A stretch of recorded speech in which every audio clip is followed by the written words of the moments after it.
Bismillahirrahmanirrahim. Dear students, today we are going to discuss the queries, the questions from lecture number 1.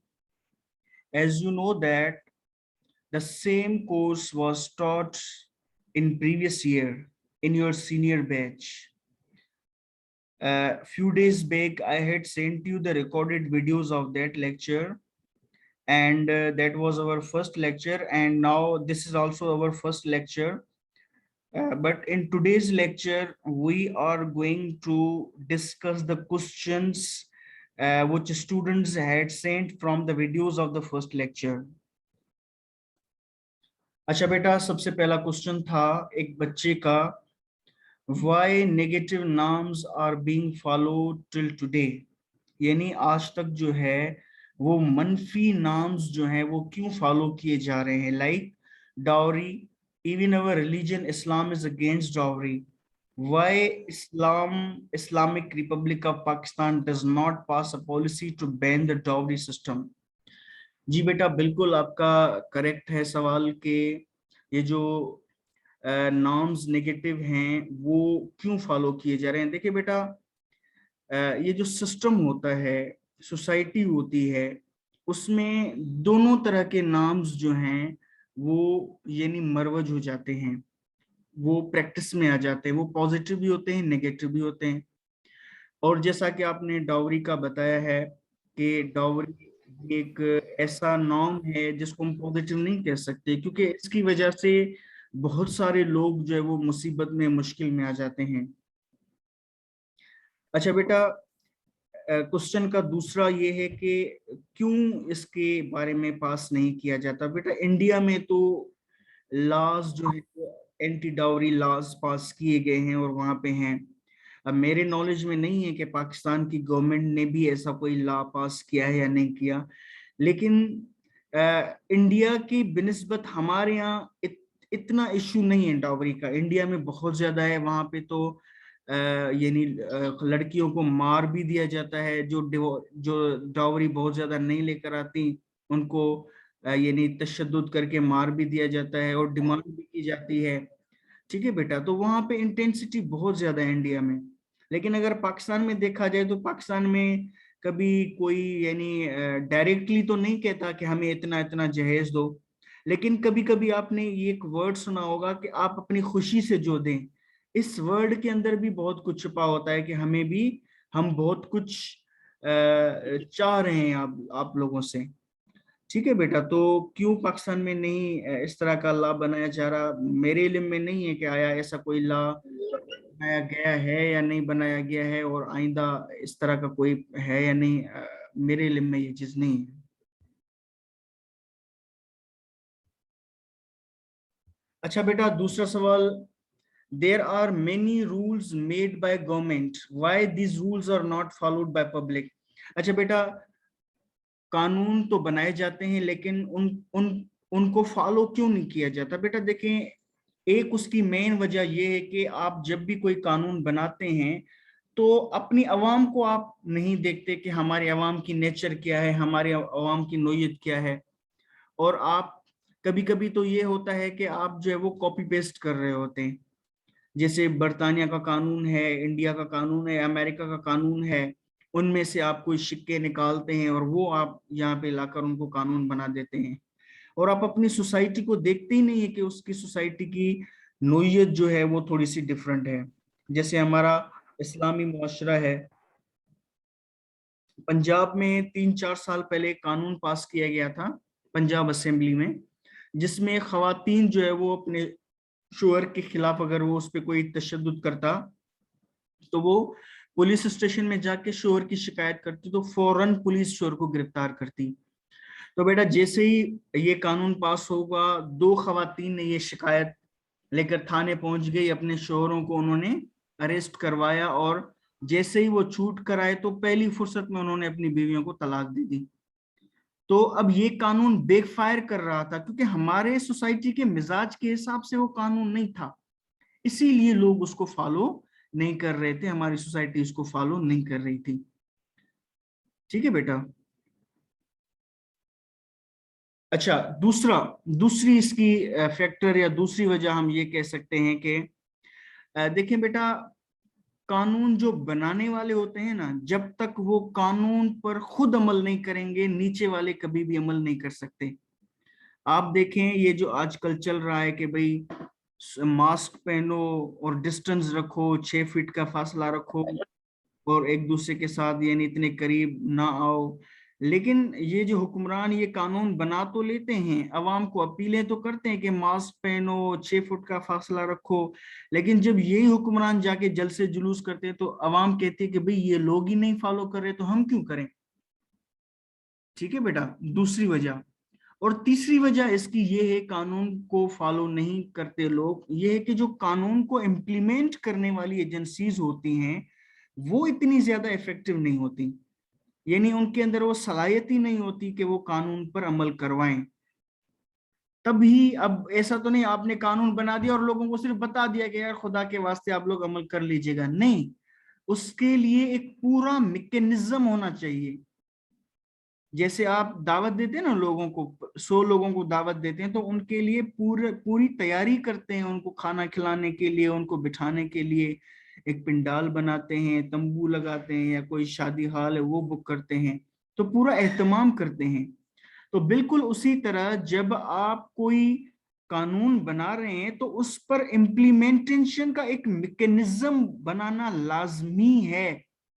तो बेटा वो mechanism जो है अव्वल तो बनता नहीं है, और अगर बनाया भी जाता है तो इतना ज्यादा वीक है कि वो यानी वो पॉलिसी वो रूल को इम्प्लीमेंट करवा ही नहीं सकता।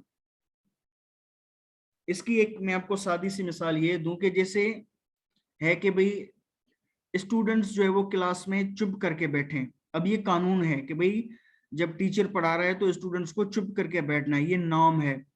लेकिन किसी क्लास में बच्चे जानते भी हैं कि ये नाम है, टीचर्स भी जानते हैं, लेकिन फिर भी बच्चे चुप नहीं कर रहे। क्यों चुप नहीं कर रहे? क्योंकि जो टीचर वहां पे खड़ा है उसके अंदर वो सलाहियत ही नहीं है कि उस कानून को इम्प्लीमेंट करा सके, वो कमजोर है, उसके अंदर स्ट्रेटजी नहीं है, इसीलिए वो उस रूल पे अमल कोई करवा सके। तो this was the answer of this question.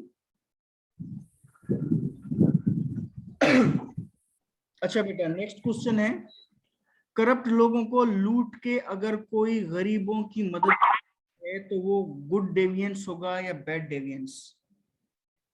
आप बेटा देखिए, कानून जो होता है वो आपके इंटेंशन को नहीं देखता, वो आपके एक्शन को देखता है, एक्शन को देखता है। आप फॉर एग्जांपल अपनी बीवी को मार रहे हैं और आप कहते हैं भाई मेरा इरादा है कि ये नेक बन जाए, मेरा इरादा है कि ये सुधर जाए। अब आपका मकसद तो बहुत ज्यादा नेक है, लेकिन आपका एक्शन जो है वो बुरा है। अल्लाह रब्बुल इज्जत आपका इंटेंशन देखता है, इरादा देखता है, नियत देखता है, लेकिन मुआशरा जो है वो आपका एक्शन देखता है, अमल देखता है, वो नियत नहीं देखता। तो बेटा सोसाइटी के कानून के हिसाब से अगर आप चोरी कर रहे हैं, लूट रहे हैं, कोई भी गलत काम कर रहे हैं, बैंक लूट रहे हैं, ये डिविएंसी होगा, उसके पीछे भले आपका कोई भी नेक इरादा क्यों ना हो।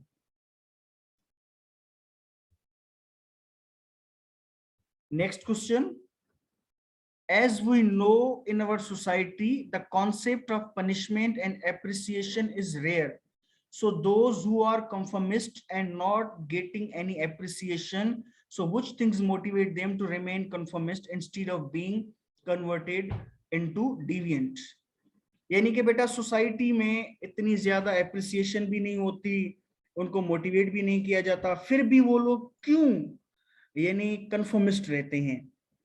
बेटा इसकी मैं आपको एक सादी सी मिसाल दूं कि एक स्टूडेंट है, बड़ी रात दिन रात मेहनत भी करता है, लेकिन उसको अच्छे नंबर भी नहीं मिल रहे, टीचर भी अप्रिशिएट नहीं करता, वालिदैन भी अप्रिशिएट नहीं करते। बेटा ये कुछ केसेस होते हैं, बाकी तो ये नहीं, अब आप उनको अप्रिशिएट ना करें तो वो खामोश होकर बैठ जाएंगे, वो मेहनत नहीं करेंगे फिर। तो इस तरह के कुछ केसेस हैं। फॉर एग्जाम्पल आप फॉर एग्जाम्पल टीचर हैं, आप अच्छे से मेहनत करते हैं, आपको कोई अप्रिशिएट नहीं करता, कोई सर्टिफिकेट नहीं, फिर भी आप मेहनत करते रहते हैं, it means you are internally motivated. बेटा कुछ लोग होते हैं जो इंटरनली मोटिवेटेड होते हैं, वो अपने इत्मीनान के लिए कर रहे होते हैं, वो दूसरे को मुतमईन करने या दूसरे से कोई नतीजा हासिल करने के लिए कोई अच्छा काम नहीं कर रहे होते, बल्कि वो अपने अंदर अपने जमीर को मुतमईन करने के लिए वो अच्छा काम कर रहे होते हैं। तो उनको कुछ मिले ना मिले, फिर भी वो लोग काम तो करते रहते हैं। रिसेंटली बेटा मैं आपको अपने एक टीचर की बताता हूं, जिसने मुझे पहली जमात पढ़ाई थी। तो अब माशाल्लाह वो रिटायर हो चुके हैं, और फिर जब उससे मेरी मुलाकात हो गई तो उसने कहा मैं एक मदरसा है, उसका स्कूल है, उसमें पढ़ा रहा हूँ। तो मैंने कहा वो लोग आपको कितनी तनख्वाह देते हैं? उसने कहा मैं वहां पे गया तो उन्होंने कहा कि सर आप माशाल्लाह 50,000 भी आपको दे तो ये तो आपके लिए कम तनख्वाह होगी, लेकिन हमारा मदरसा बहुत गरीब है और हम 20,000 से ज्यादा।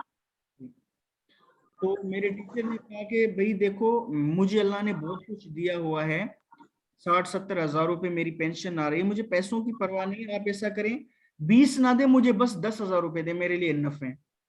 अब आप देखिए इस तरह के लोग जो होते हैं, 20,000 रुपए उसको दिए जा रहे हैं और वो 10,000 रुपए कह रहा है, 10 मुझे कम दे दो, मुझे 10 दे दो, 10 इनफ है मेरे लिए। तो वो लोग इंटरनली मोटिवेटेड होते हैं, वो अपने जमीर के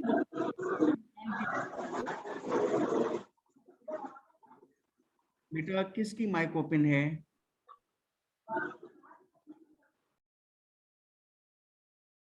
अच्छा, तो बेटा वो लोग अपने अंदर को, अपने जमीर को मुतमईन करने के लिए कोई अच्छा काम कर रहे होते हैं, फिर उनको नताइज की परवाह नहीं होती, कोई उनको शाबाश दे या ना दे, कोई उनको यानी अप्रिशिएट करे ना करे, उनकी सेहत पे कोई फर्क नहीं पड़ता।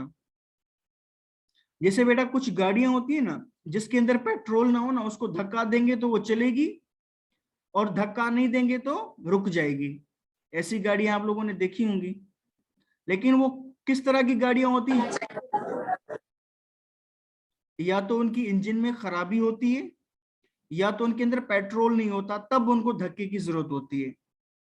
बेटा काफी सारे लोग जो है ना सोसाइटी में, कोई जॉब कर रहे होते हैं या कोई अच्छा काम कर रहे होते हैं, तो वो इस धक्के की वजह से कर रहे होते हैं। भैया आप अच्छा काम क्यों कर रहे हैं? क्योंकि अच्छा काम करने से इज्जत होती है, इज्जत होती है। बुरा काम क्यों नहीं करते? क्योंकि उससे बेइज्जती हो जाएगी। यानी बुरे काम से उनको एतराज नहीं होता, लेकिन बेइज्जती के डर की वजह से वो लोग बुरा काम नहीं कर रहे होते।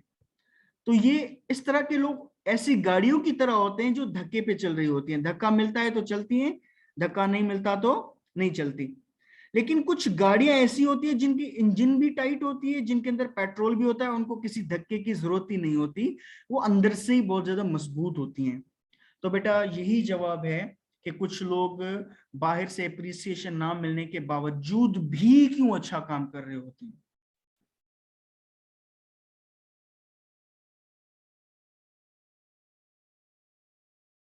Next question, in our society most of the people are deviant instead of being deviant.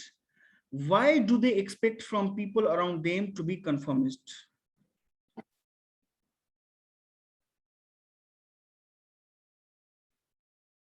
बेटा ये सवाल समझा आप लोगों ने?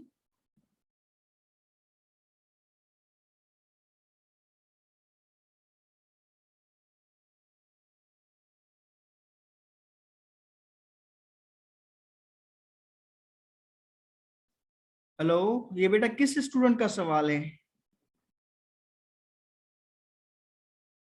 हेलो। अस्सलाम वालेकुम सर, मेरा सवाल था। ये बेटा ये आप थोड़ा मुझे समझाएं, इसमें आप क्या पूछ रही हैं? सर मैं ये कहना चाह रही थी कि इंसान जो है खुद डेविएंट होता है, लेकिन वो कहता है जो उसके अराउंड जो लोग हैं वो कंफर्मिस्ट हों, वो रूल्स फॉलो करते हों। जी जी जी जी, बिल्कुल बिल्कुल बिल्कुल। अच्छा बेटा बहुत अच्छा सवाल है।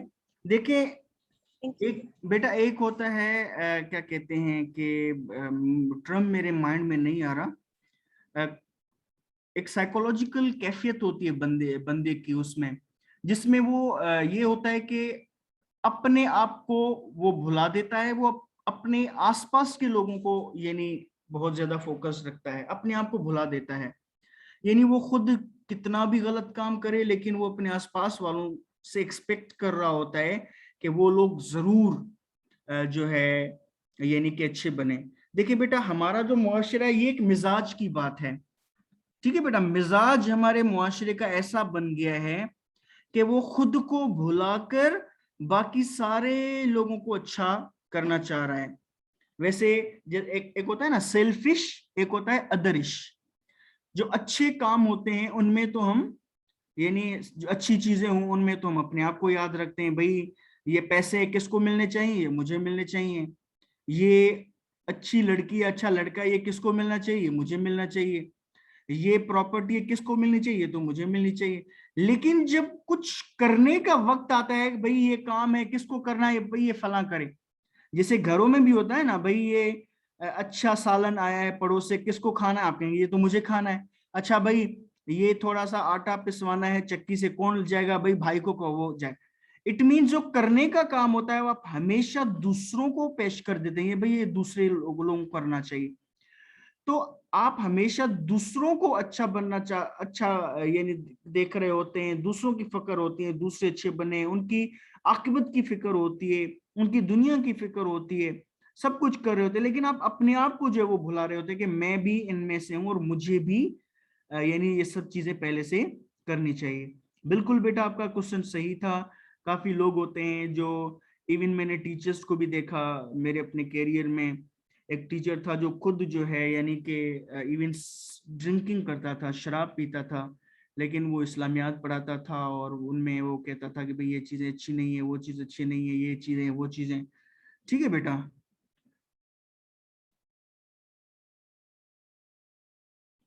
तो इसका जवाब ये हुआ कि हमारा मिजाज ही ऐसा बन चुका है कि हम जो अपनी तवज्जो है वो सिर्फ दूसरों पे फोकस करते हैं कि दूसरे लोग सुधरें, हमारी तवज्जो अपने आप पे नहीं होती। अच्छा बेटा, ये नेक्स्ट क्वेश्चन है। According to the theorists Cesare Lombroso and William Sheldon, criminals stand out physically, but it is so rare. Have these theories been criticized by people? जी बेटा, सिर्फ यही नहीं, बहुत सारी दूसरी भी थ्योरी है, बल्कि हर थ्योरी जो है उसके दो लोग होते हैं, प्रोपोनेंट्स भी होते हैं और क्रिटिक्स भी होते हैं। यानी वो लोग जो इन थ्योरी से एग्री करते हैं, हाँ यार बिल्कुल वैसे ही है जैसे ये लोग कह रहे हैं, वो उनसे एग्री करते हैं। और काफी लोग ऐसे होते हैं जो एग्री नहीं करते, वो कहते हैं नहीं भाई ऐसा ऐसा है ही नहीं कि फिजिकली हमें पता चल जाए कि भाई फलां की अगर जा बड़ी होगी तो वो क्रिमिनल होगा, फला अगर हाइट उसकी शॉर्ट है तो वो इस तरह का होगा, ये गलत है। तो बेटा बिल्कुल इस पर बहुत सारी तनकीद हुई है, काफी लोगों ने इसको साइंसी बुनियादों पे रिजेक्ट भी किया है। तो बेटा एक और बात मैं आप लोगों को बताऊं, जब कभी थ्योरी की बात आती है तो आपके माइंड में दो चीजें होनी चाहिए कि उस थ्योरी को एक ग्रोह जो है, एक ग्रुप जो है लोगों का, वो एक्सेप्ट करेगा, एग्री करेगा, वो उनके प्रोपोनेंट्स बनेंगे। दूसरा ग्रुप वो होगा जो उससे उससे डिसएग्री करेगा, तो वो लोग यानी उसके क्रिटिक्स बन जाएंगे। हर थ्योरी के साथ ऐसा होता है।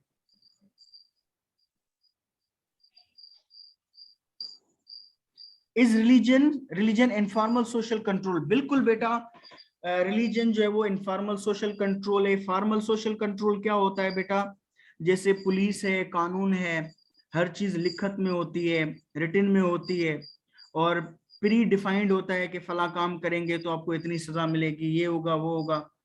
अब रिलीजन जो है, यानी कि आपके ऊपर कोई बंदूक ताने नहीं बैठा हुआ है कि भाई गलत काम करोगे तो आपको ये होगा।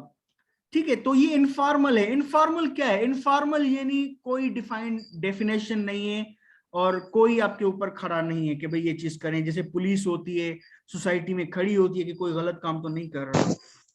आप ऐसा कह सकते हैं फॉर्मल कंट्रोल हार्ड कंट्रोल है और इनफॉर्मल कंट्रोल जो है वो सॉफ्ट कंट्रोल है। बिल्कुल बेटा, रिलीजन जो है वो इनफॉर्मल सोशल कंट्रोल ही है।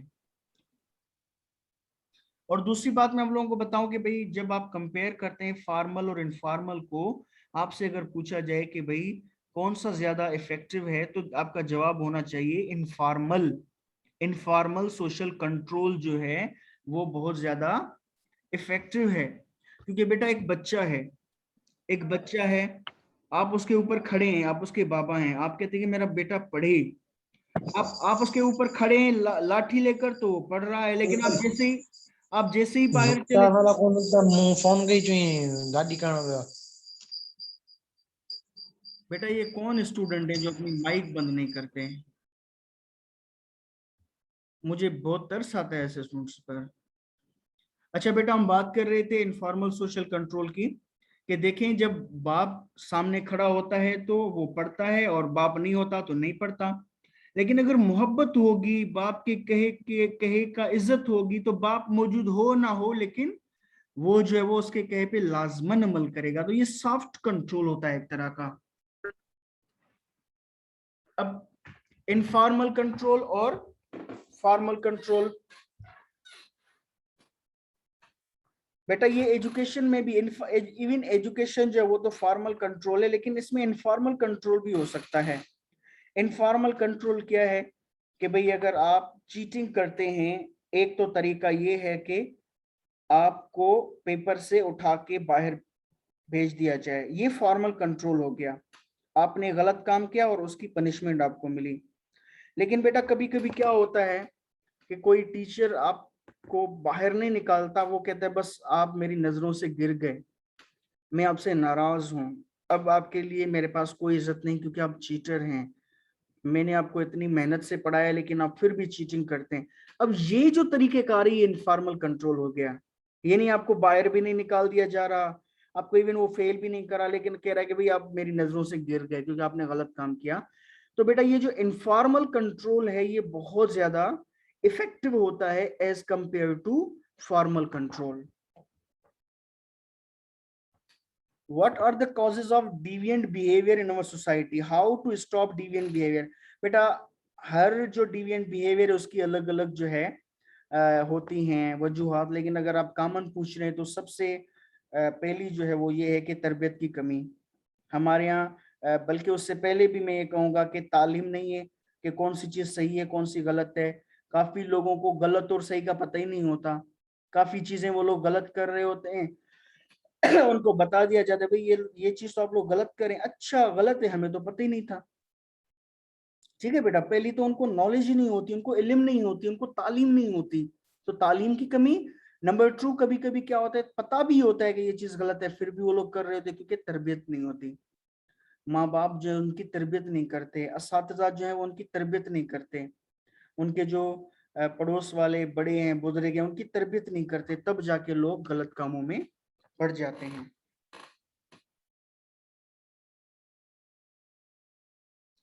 अच्छा, in our society, why is occupational crime not given as much attention as violent crime? जी बेटा बिल्कुल आपने सही कहा। हमारे यहाँ जो है बेटा क्राइम समझाई उसको जाता है जो स्ट्रीट क्राइम है, व्हाइट कॉलर को क्राइम तो समझा ही नहीं जाता। अब जाके ये जो इमरान खान ने करप्शन के खिलाफ तहरीक चलाई उसके बाद पता चला कि भाई इस तरह का भी कोई क्राइम होता है, वरना तो हम यही समझते कि जो चोर चोरी करता है बस वही क्राइम है, किसी ने गाड़ी छीनी बस वही क्राइम है।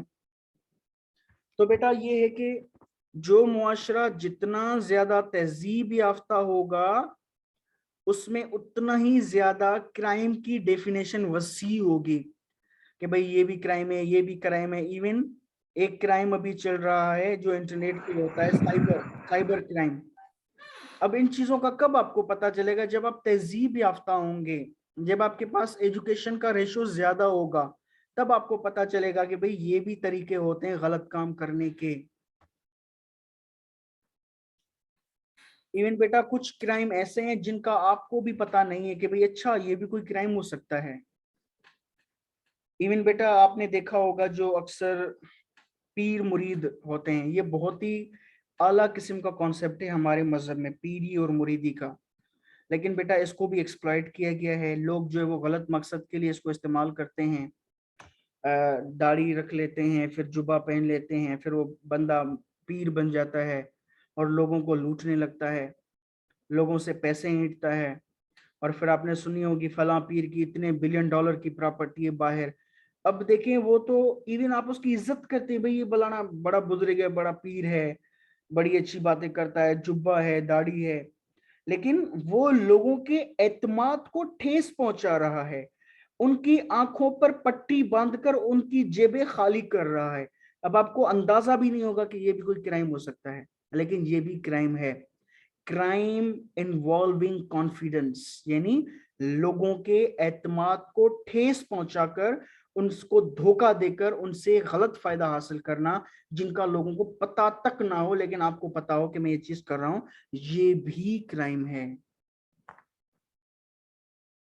अच्छा बेटा, ये जो आपने ऑक्यूपेशनल क्राइम की बात की है, इसको हम कारपोरेट क्राइम भी कह सकते हैं। Dowry is common in our society, but we all know it's wrong in Islam. What do you think we should follow norms, or we have to raise voice, and how we can stop this? अच्छा बेटा देखिए, dowry के खिलाफ हम सब कहते हैं कि भाई ये चीज गलत है, लेकिन जब वक्त आता है ना, हम सारे मजबूरियों के यानी तराने गाने लगते हैं, यार बस क्या करें, मजबूर हैं, सोसाइटी को मुंह दिखाना है, लोग क्या कहेंगे। बेटा तब ये बात आ जाती है, लोग क्या कहेंगे। अगर एक भी मर्द मुजाहिद हिम्मत करे और ये कहे कि भाई मैं अपनी बेटी की शादी हुजूर सल्लल्लाहु अलैहि वसल्लम की सुन्नत के मुताबिक करूंगा, बहुत ही सादा होगी, ना बड़े रफड़े होंगे, ना बड़े प्रोग्राम होंगे, ना जहेज में इतना सामान होगा, कोई ऐसा मर्द मोमिन हो जो मुझसे इस तरह से मेरी बेटी का हाथ मांगे तो मैं उसे देने के लिए तैयार हूं। अगर कोई एक भी हिम्मत करता है तो दूसरे लोगों के लिए एक रास्ता बन जाता है। तो ये चीज नहीं, हमारे यहाँ सारे, आपको पता है कि अवाम जो होती है ना, उसके अंदर सजेस्टिबिलिटी का एलिमेंट होता है। यानी जिस तरह लोग जा रहे होते हैं, क्राउड जा रहा होते हैं, हर बंदा बस उस तरफ जाता है। तो हमारा मुआशरा पूरा मटीरियलिज्म की तरफ जा रहा है, चीजों को प्रिफर दे रहा है, इंसान की तरफ नहीं तवज्जो दी जाती कि वो इंसान बजाते खुद अच्छा है या बुरा है। बस पैसे ज्यादा हैं, जहेज अच्छा है तो चलो रिश्ता अच्छा है। तो ये चीज है हिम्मत। एक है ना कि बिल्ली के गले में घंटी कौन बांधे, स्टार्टिंग कौन करे। बस किसी मर्द मोमिन की स्टार्टिंग की जरूरत है, बाकी के लोग जो हैं वो भी ऐसा ऐसा उनको फॉलो करना शुरू कर देंगे।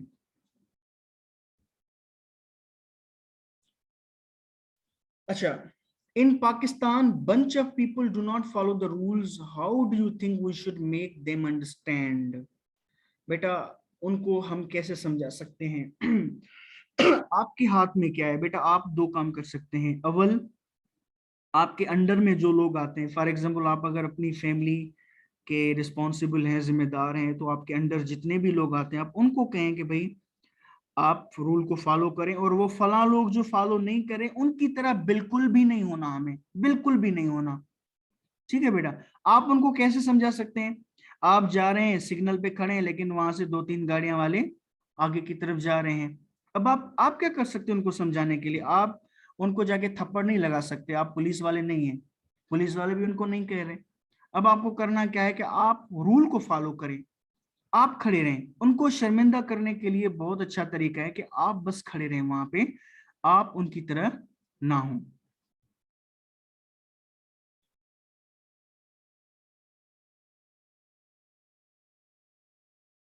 अच्छा, how are they addicted to crime as they can not keep themselves away from doing it? बेटा ये क्या है, किसका सवाल है? It's incomplete question.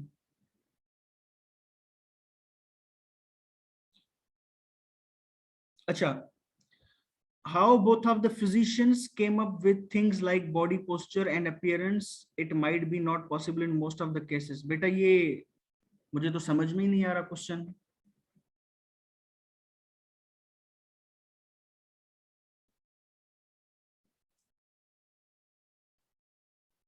बेटा सवाल हमेशा पूरा मुकम्मल लिख लिया करें रेफरेंस के साथ कि मैं किस चीज के बारे में बात कर रहा हूं। अच्छा, in personality factors, second point, it is said that they are abnormal, that's why they are more towards crime. Which type of abnormality are talking about?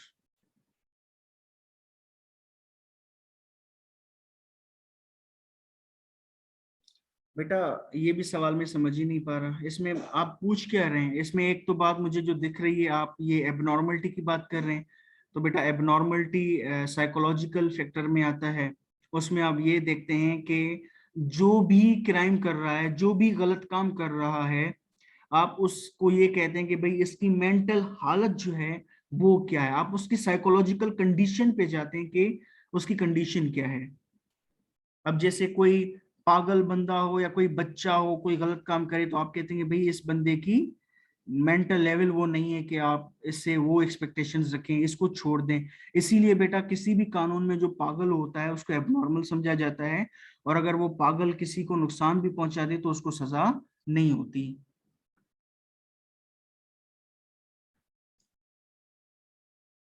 How can we control the negative norms in society? बेटा कैसे control कर सकते हैं कि आप जो है वो पॉजिटिव नॉर्म्स को ज्यादा से ज्यादा फॉलो करें, और वो जो लोग गलत नाम्स को फॉलो करेंगे, फॉर एग्जांपल आप देखें करप्शन चल रहा है, एक नाम बन चुका है, सारे लोग करप्शन करते हैं। अब आप क्या करें, आप कम से कम उनमें से ना हो। आप उनमें से नहीं होंगे तो आप जो है आप एक ऐसा ग्रोह बना लेंगे जो लोग इस तरह की चीजों में नहीं आते। तो इस तरह से आप जो है वो नेगेटिव नाम्स को कंट्रोल में कर सकते हैं।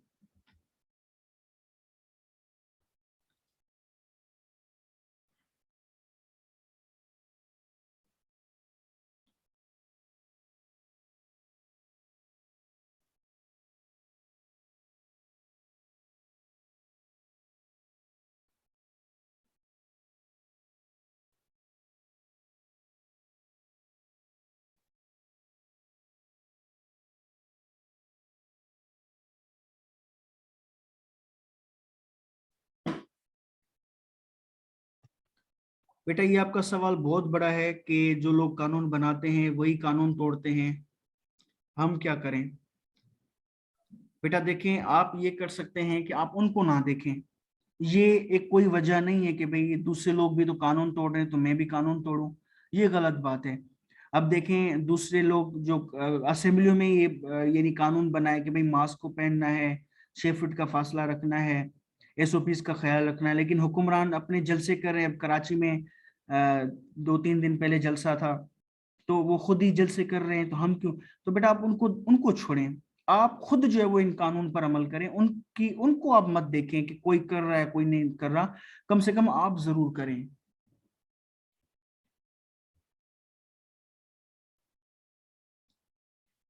अगर कोई पेशेंट को जल्दी हॉस्पिटल पहुंचाने के लिए रेड लाइट के होने के बावजूद रूल ब्रेक करता है तो वो गुड एविडेंस हो गया या बैड? अच्छा बेटा देखें, कानून में इस तरह की चीजों के लिए गुंजाइश होती है कि जब भी कोई एम्बुलेंस वगैरह है या कोई इमरजेंसी है तो उस वक्त वो लोग इस कानून को तोड़ सकते हैं, और इस तरह की गाड़ियां तोड़ सकती हैं, उनके लिए गुंजाइश होती है। और ये डिविएंस नहीं होता, ये डिविएंस होता ही नहीं, क्योंकि ये कानून उन लोगों पे अप्लाई नहीं होता।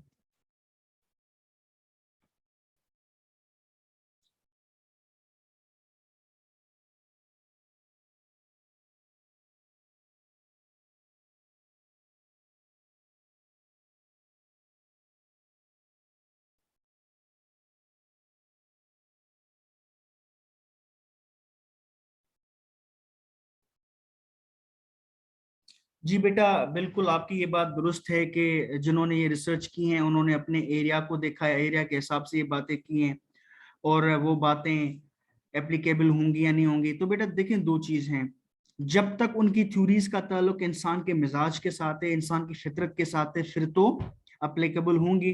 क्योंकि जो अमेरिकन हैं उनका फिजिकल मेकअप है, उनकी माइंड है, उनका जैसा कुदरत ने उनको इंसान बनाया वैसा ही हमें भी इंसान बनाया है। वो हंसते हैं हम भी हंसते हैं, वो रोते हैं हम भी रोते हैं, तो कुछ चीजें कॉमन होती हैं। थ्योरीज के जो एस्पेक्ट इंसान की फितरत के मुतालिक हैं वो तो एप्लीकेबल होते हैं, लेकिन जो चीजें कल्चरल होती हैं वो वाकई भी एप्लीकेबल नहीं होती। अब फॉर एग्जांपल देखें, इसका ये कल्चरल एस्पेक्ट है डिविएंस का। जैसे शराब है, अब अमेरिका के आम लोग जो हैं वो तो पीते हैं, बार्स में जाते हैं, लेकिन हमारे यहाँ हमारा कल्चर इनकी इजाजत नहीं देता।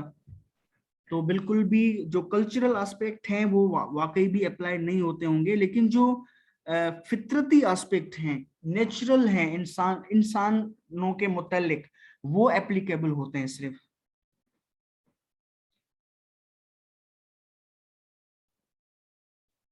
अच्छा बेटा, डेविएंस और क्राइम में क्या फर्क है? बेटा देखें, डिविएंस क्राइम को ही कहते हैं।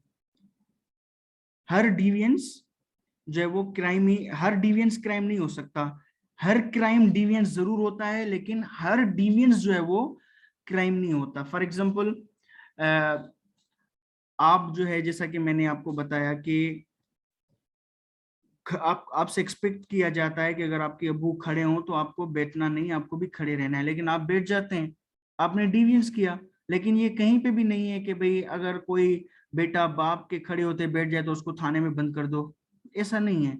तो हर क्राइम डिविएंस होता है, लेकिन हर डिविएंस क्राइम हो ये लाजमी नहीं है। How we differentiate criminal people and normal people by his behaviour.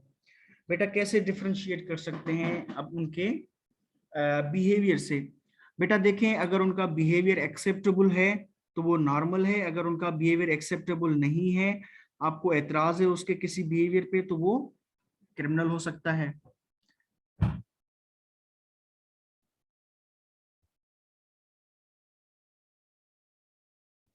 When people of our society do not follow the norms and this act are deviants, how we improve people of our society।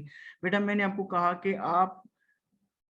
हम सब सिर्फ दूसरे लोगों की फिक्र करते हैं, अपनी कोई नहीं करता।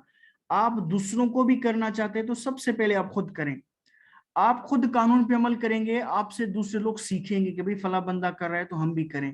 तो दूसरों के लिए आप मशाले राह बन जाएंगे जब आप खुद जो है वो कानून पे अमल करेंगे।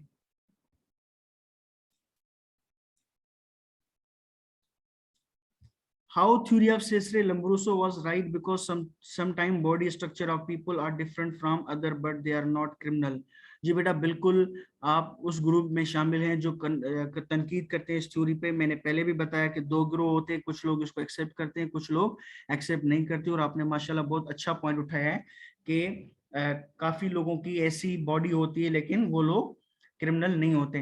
बेटा दूसरी इंपॉर्टेंट बात बताऊं कि ये जो बॉडी स्ट्रक्चर है ये कोर्ट रूम के अंदर बहुत बड़ा मैटर करती है। काफी लोग जो है ना, आपने फिल्मों में भी देखा होगा, चेहरे से बड़े मासूम नजर आ रहे होते हैं, जजेस भी उनको मासूम समझ रहे होते हैं, लेकिन वो बड़े शातिर होते हैं।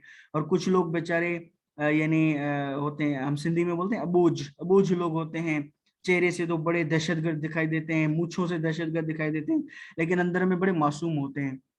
मेरा अपना भाई है, वो पढ़ यहाँ से फाइनल कर गया इंग्लिश में। तो एक मैडम को उससे शिकायत होती थी कि वो जो है ना अपने आप को पता नहीं क्या समझता है, मूछें उसकी बड़ी होती हैं, और अंदर में वो इतना मासूम होता था, वो खुद उससे डर रहा होता था। लेकिन मैम ये समझ रही होती थी कि ये पता नहीं अपने आप को क्या समझता है। तो आपका जो बाहर फिजिकल मेकअप है उससे भी लोग बहुत सा यानी मैसेजेस समझ रहे होते हैं। जरूरी नहीं है कि वो उनकी सोच सही हो, और आप अंदर से मुख्तलिफ भी हो सकते हैं। ठीक है बेटा, तो ये था हमारा पहला सेशन और ये लास्ट मिनट चल रहा है। किसी भी सेशन जो है वो हमारा खत्म हो सकता है, तो हम इंशाल्लाह 5 मिनट के बाद दूसरे सेशन में मिलते हैं।